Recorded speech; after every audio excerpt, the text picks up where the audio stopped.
Hi everybody. I'm going to show you how to make a pen, a calligraphy pen, using a pop can, or in this case, a lovely beer can from Deschutes. I learned this technique from Pam Galvani, and I think she learned it from Brody Neunschwinder, who's an amazing calligrapher.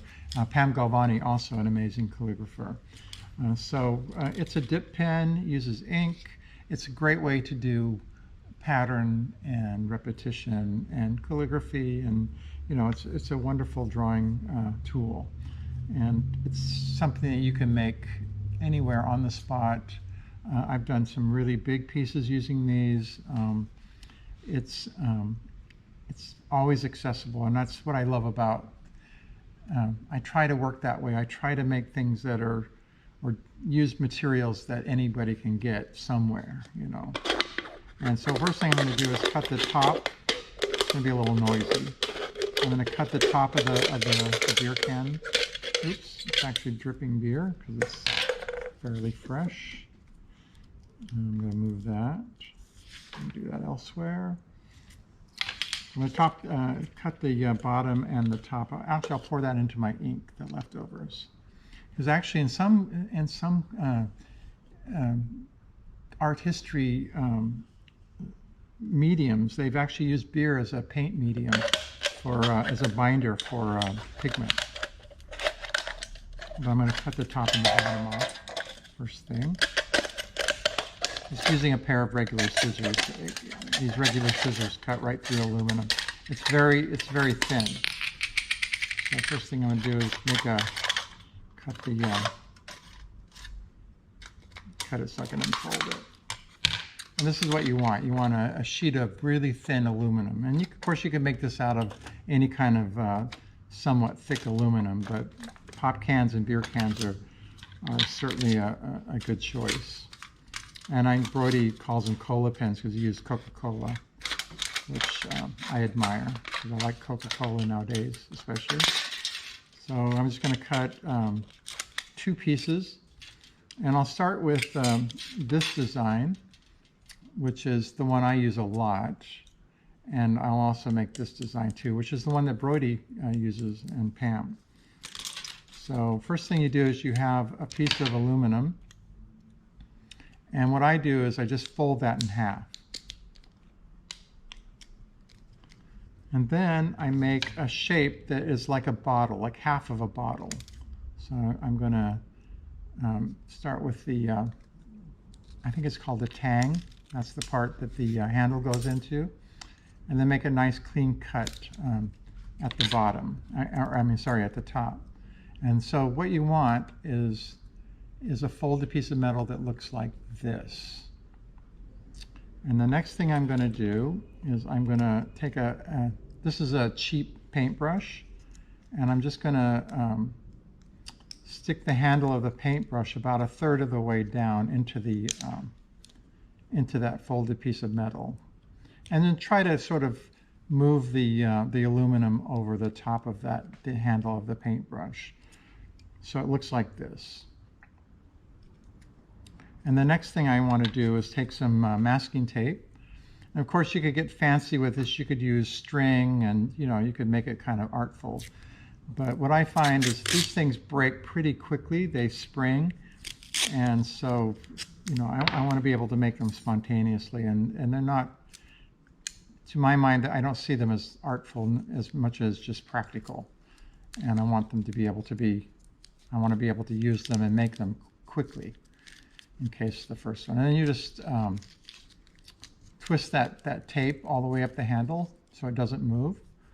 And that's the finished product. And what I do sometimes is I cut the very tip off of the unfolded side. So I have a little bit of a notch there. That makes it glide easier on the paper. And this is a dip pen. And then you can make patterns. And of course you can do calligraphy, or I like to just make abstract patterns. where they can be, you can make nice shapes, bars,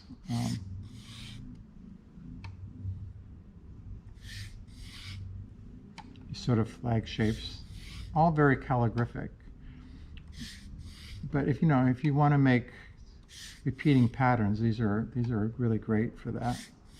And I've done these complicated repeating pattern pieces that are 6 feet by 6 feet, and I will do this design in one direction, turn it over, do it the opposite direction, then I turn it again and do it that direction, and turn it again and do it that direction. So basically north, east, south, and west. But you can see that it makes a really beautiful calligraphic mark. So that is using the flat end pen. There's another kind, like I mentioned earlier, that Broidy does and Pam, and that's a little more spontaneous. And that is also like a bottle shape. Just fold a piece of aluminum in half, and the shape is sort of like an amphora, which a Roman bottle that has a rounded bottom. So what you do is you just cut that shape. Same idea, you have a tang for the handle of the pen, and if you were to draw this out, it would look like this.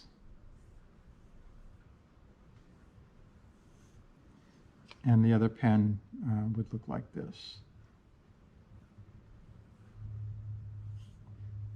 Both of these are bottle shaped. So that's kind of what you get when you do this shape. And then once again, just place the handle of the brush in the fold.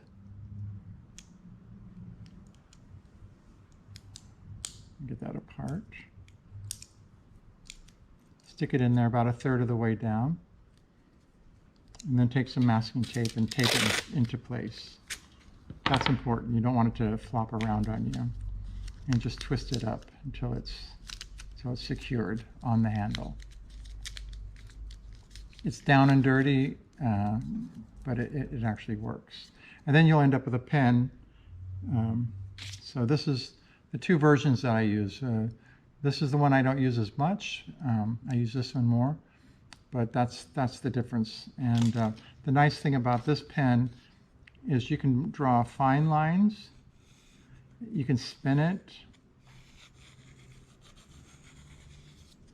or you can do thick lines as well. But they have a kind of spontaneous sort of line compared to, say, this pen, which is a little more mechanical.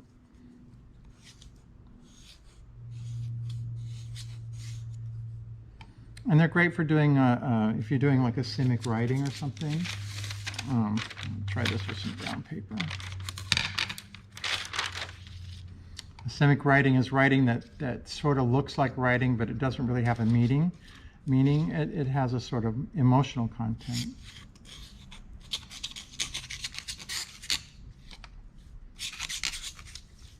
And if you're using this particular pen, it's nice because it kind of sprays the ink a little bit, and you get these sort of beautiful calligraphic lines.